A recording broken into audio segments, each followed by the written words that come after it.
E aí, tudo bem?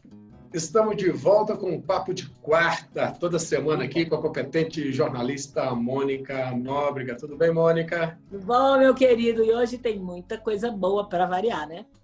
Exatamente. Olha, vamos falar do fechamento da esplanada dos ministérios. Como fica?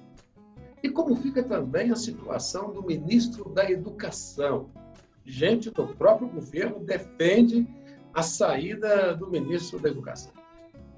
E a crise entre o Executivo e o STF? Quem tem culpa nessa crise? Aliás, quem tem mais culpa nessa crise?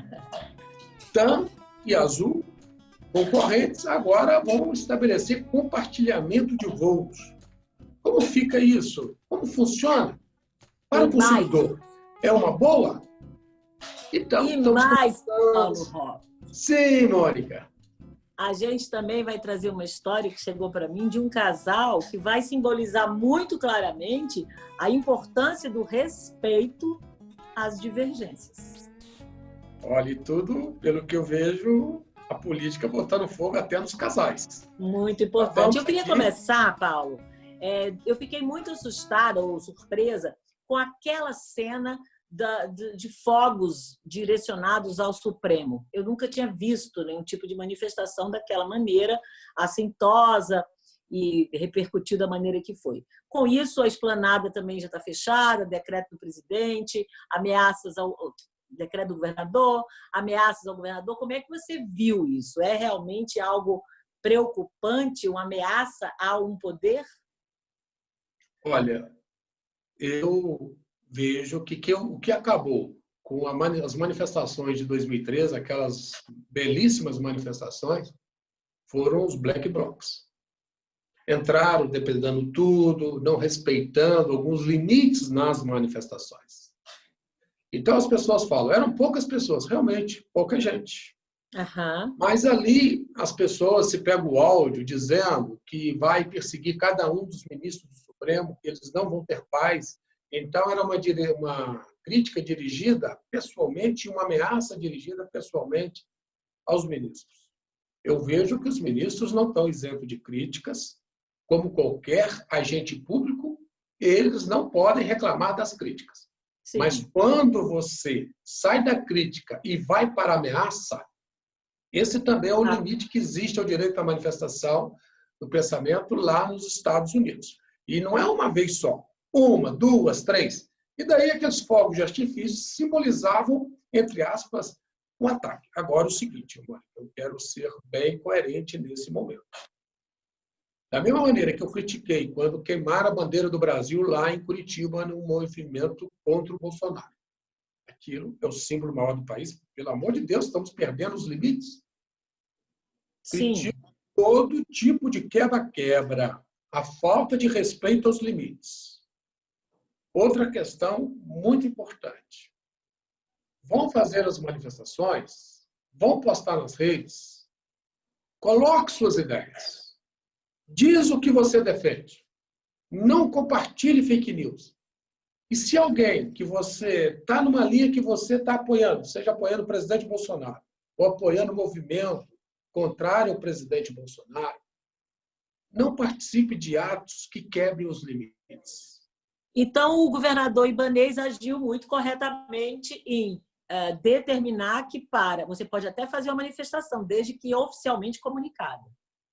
Veja, esse decreto, na verdade, já tinha um decreto aqui anteriormente, dizendo que não é só aqui no Distrito Federal, toda manifestação, em qualquer lugar do mundo, até para... Por que você precisa comunicar às autoridades de segurança pública?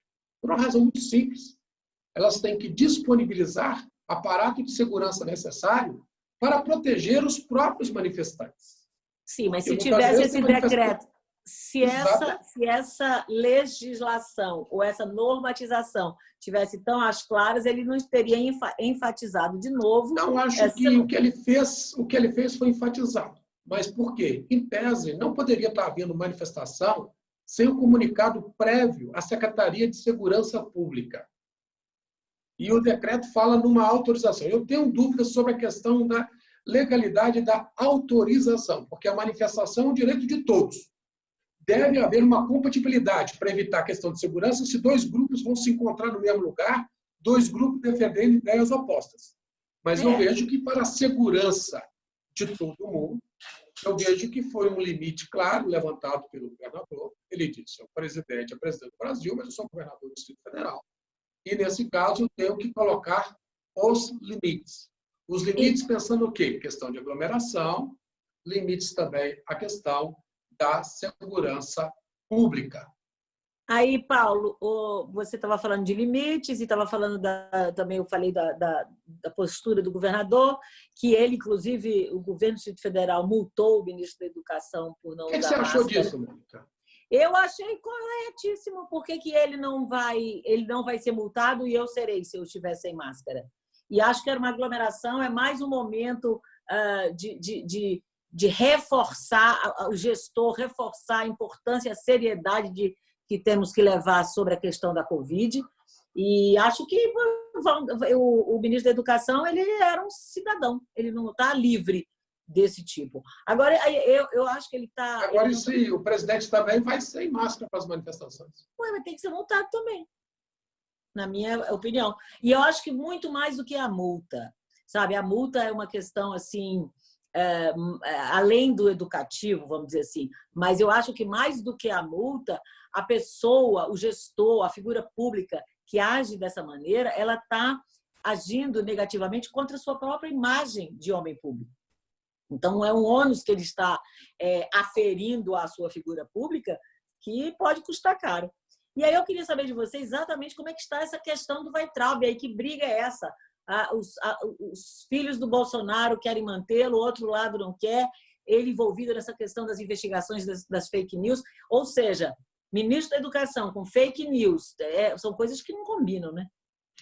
Você tem dois grupos dentro do governo. Você tem um grupo mais ligado aos militares. Você tem, aliás, não são dois grupos, você tem três grupos. Você tem um grupo mais ligado aos militares, você tem um grupo mais ligado à parte técnica. Nessa parte técnica entra o ministro Guedes, entra o ministro da Infraestrutura Tarcísio, entra a ministra da Agricultura, né, que tem feito também um bom trabalho, e tem também a parte dos olavistas, ligados aí ao guru, entre aspas, né, Olavo de Carvalho. Olavo de Carvalho. Dois representantes dessa ala. Você tem o ministro das Relações Exteriores, o ministro Ernesto Araújo, e você tem também o ministro da Educação, o Weintraub. Então, veja o seguinte, por incrível que pareça, falam dos militares, mas quem mais prega a radicalização dentro do governo não é a ala militar. Seguramente não. É a ala ligado ao Olavo de Carvalho. Quem vê as lições, entre aspas, as lições do Olavo de Carvalho, o Olavo de Carvalho é um personagem que ele aposta, a gente vê claramente que ele aposta na radicalização.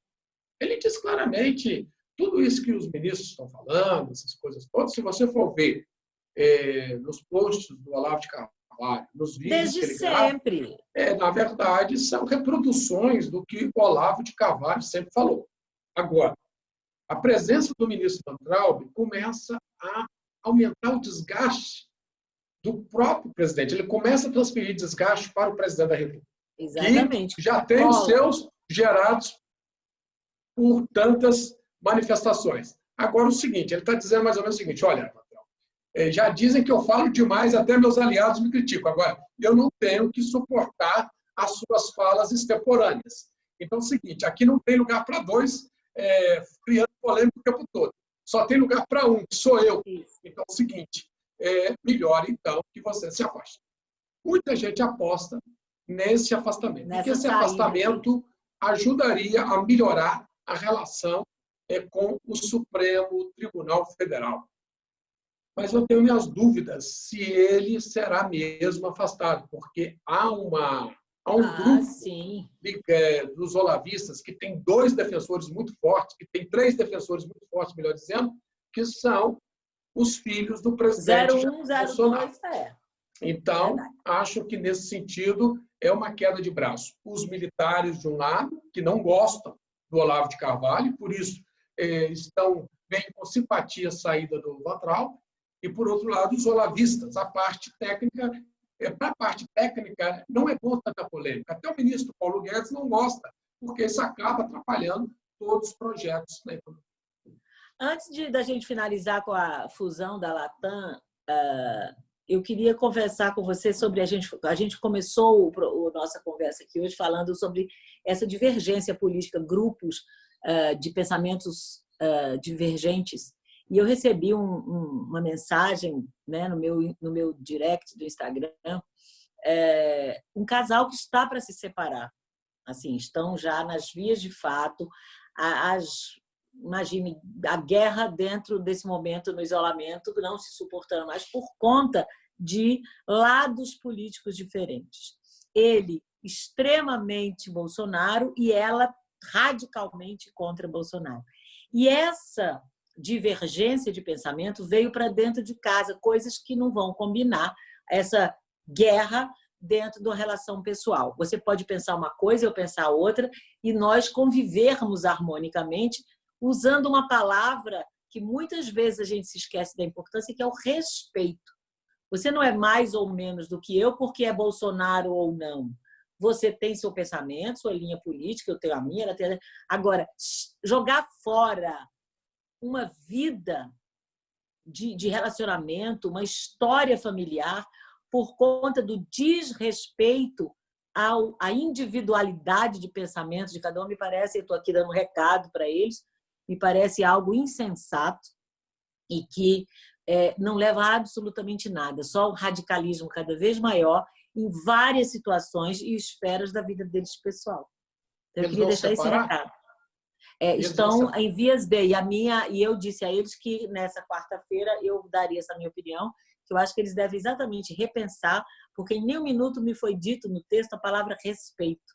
É preciso respeitar, e se eu respeito, e se você me respeita, não vamos ficar trazendo à tona o mimimi disso, entendeu? Porque isso é infindável. Eu vou defender a vida inteira que eu gosto de tomar nessa caneca o meu café, e você vai defender que essa caneca não é apropriada para café. Então, a coisa é: respeite o meu jeito, que eu respeito o seu. Respeite minha ideologia, que eu respeito a sua. Civilizadamente. É o que eu quero dizer para eles, e não jogar fora uma história de vida que eles construíram. Mônica, eu tenho visto isso que você relatou com muita tristeza. Eu vejo irmãos deixando de falar com irmãos. Eu sei. Eu vejo pais deixando de falar com filhos. Um é bolsonarista, o outro está mais ligado a uma ideia de centro, né? Não é PT, mas também não é Bolsonaro. Mesmo que aconteceu na época, né? Essa divisão PT-Bolsonaro, isso eu vejo com tristeza. Por quê? Você tem na origem uma falha. Qual é a falha? Na democracia, nós não debatemos pessoas. Isso. Nós debatemos ideias. E ninguém está obrigado a ter a mesma ideia do outro. O pai não está obrigado a ter a mesma ideia do filho. O filho não está obrigado a ter a mesma ideia do pai. A mulher não está obrigada a ter a mesma ideia do marido e vice-versa. Agora, quando começa a debater pessoas, aí sim. Aí você não consegue estabelecer, pode estabelecer a conversa até o fim. Porque a conversa fica fulanizada. Então é o seguinte: o Bolsonaro vai passar.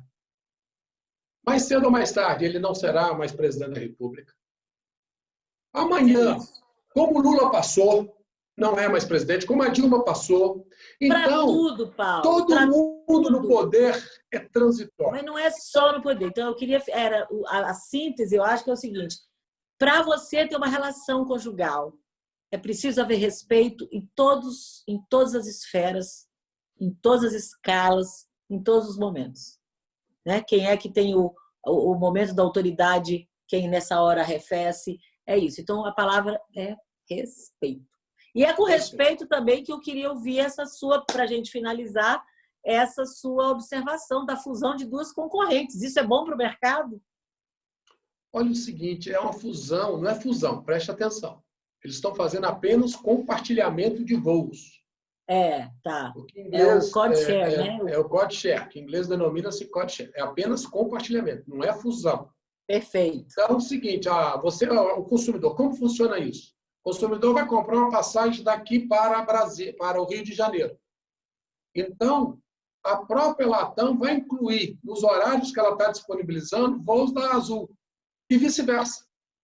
E vale para o cartão de fidelidade de ambas. E vale com o cartão de fidelidade de ambos. Então, legal. É isso que está havendo. É o compartilhamento. Pode acontecer, presta atenção, que a passagem, a mesmo voo para o Rio de Janeiro, esteja mais barato na Latam que na Azul. Mas isso é porque continuam companhias distintas. Estão apenas compartilhando o mesmo voo. Isso é por conta de quê? De uma situação de necessidade. Então, isso aí... As companhias aéreas, houve uma redução enorme. Agora, para o consumidor, nesse primeiro momento, é bom? É bom. Claro. O que ele mais quer é que volte a oferta dos voos, mas também as companhias não vão ofertar voos se tiverem os voos vazios. Então, isso, nesse primeiro momento, é bom para o consumidor. A médio prazo, eu tenho minhas dúvidas. Porque o Brasil, o mercado aéreo brasileiro, é um mercado muito concentrado já. Você só tem 3 companhias. É verdade. Então, é importante que essas companhias estejam concorrendo de verdade entre si. Mas você disse certo. Eu vejo que o CAD amanhã pode ser chamado a se posicionar. Mas você disse certo. Isso a médio prazo. Você está analisando como diria o Dorico Paraguaçu, o agoramente, né? O agoramente, Então, você abriu de uma maneira, eu queria fechar. Acho que as 2 palavras que a gente podia finalizar nosso encontro de hoje, nossa conversa de hoje, que eu aprendi com você. A primeira é essa, é o respeito à divergência de pensamentos e de personalidades. E a segunda é essa, em hora de crise, unir-se pode ser uma solução. É o respeito. Na verdade, ele não está casado com a mulher por conta de questão política. Sim. O pai não é pai por conta de uma questão política. Então, tem muitas outras coisas que os unem. Então, se a política afasta, eles têm que se apegar naquilo que os une. Tanto marido e mulher, pai e filho. Mas eu digo, eu tenho uma família maravilhosa de 9 irmãos. São 9 pensamentos diferentes. Claro, mas o que eu disse é o seguinte... Então, é uma diversidade.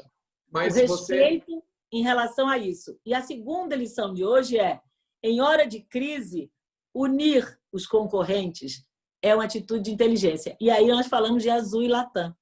Então, são 2 lições de hoje que a gente pode levar para a semana. Entendeu?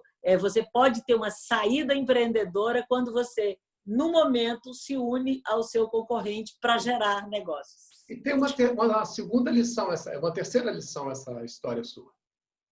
Nesse momento que os poderes batem tanto a cabeça, sobretudo o Supremo com o Executivo e vice-versa, então é um momento de ter uma unidade moral entre os poderes. Porque todos os poderes são poderes do Brasil. Fechou. Há uma unidade nisso tudo, que é o nosso país, que é o povo brasileiro. Então, pensando no povo brasileiro, eles deviam deixar, nesse momento, as divergências de lado e fazer um pacto. Eu digo, sabe uma coisa que me assusta? Ninguém está falando em pacto nesse momento. Os 3 poderes fazerem um pacto nesse momento para garantir a democracia, o Estado Democrático de Direito e permitir a divergência, que é salutar, mas sem rompimento, sem ruptura das instituições. Esse negócio, os militares vão vir, vão colocando... Veja, o momento é muito rico para que os 3 poderes tenham humildade. Inclusive, o STF precisa também ter muita humildade. Reconhecer erros que ele tenha cometido. O próprio Executivo também, com excesso de falas. O Congresso, quando muitas vezes devolveu medidas provisórias do governo, ou não votou no prazo, medidas que seriam importantes para a população por conta desse mimimi, por conta que não é o governo que lhe deu cargos, etc. Então, nesse momento, temos que pensar naquilo que une o Brasil. Então, eu acho brasileiro e as nossas necessidades. Eu acho que com isso a gente encerra para a reflexão. Obrigada, querido. Valeu. Um grande abraço. Tchau, gente. Obrigada.